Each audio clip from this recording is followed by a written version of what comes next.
আইসা আমাকে বলতেছে যে হুজুর, খুব চোখ লাল করে, হুজুর এটা কিন্তু ওয়াজ মাহফিল, এখানে রাজনীতি চলবে না। আমি বললাম ওয়াজটা তাহলে আপনিই করেন। বুড়া চেহারা দেখে আমি আশ্চর্য হলাম। 80 বছর বয়সের কম না, এই ডান হাতটা অবশ হয়ে গেছে, পেরে নাই। বাম হাত দিয়ে খাইলো, আমার সাথে দিয়ে একটা ফল খাইলো। উনি যে গোড়ালো এটা আমি জানতাম না, চেহারা দেখে মনে করলাম বাপরে, এ তো ফেরাউনকেও হার মানায়। ওই কথা কন না আপনার, কত বড় সাহস, দেশ স্বাধীনতা লাভ করেছে।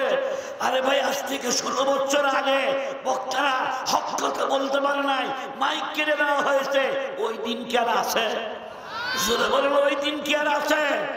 আল্লাহর ইচ্ছা আমার আগে যিনি বয়ান করবেন উনি পুলিশ কারি মহিবুল্লাহ।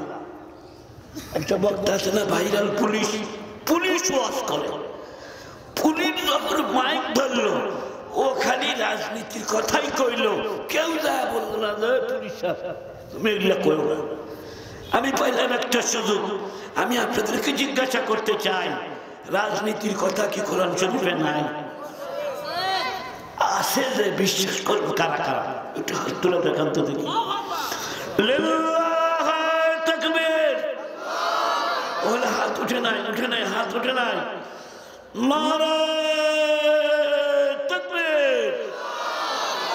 হাত নামান মুসলমান ভাইরা আমার। ইসলামের রাজনীতি যে আছে, কোরআনের রাজনীতি যদি না থাকতো ওমর প্রেসিডেন্ট হতে পারত? কথা বলেন, আল্লাহর নবী কি প্রেসিডেন্ট ছিলেন না?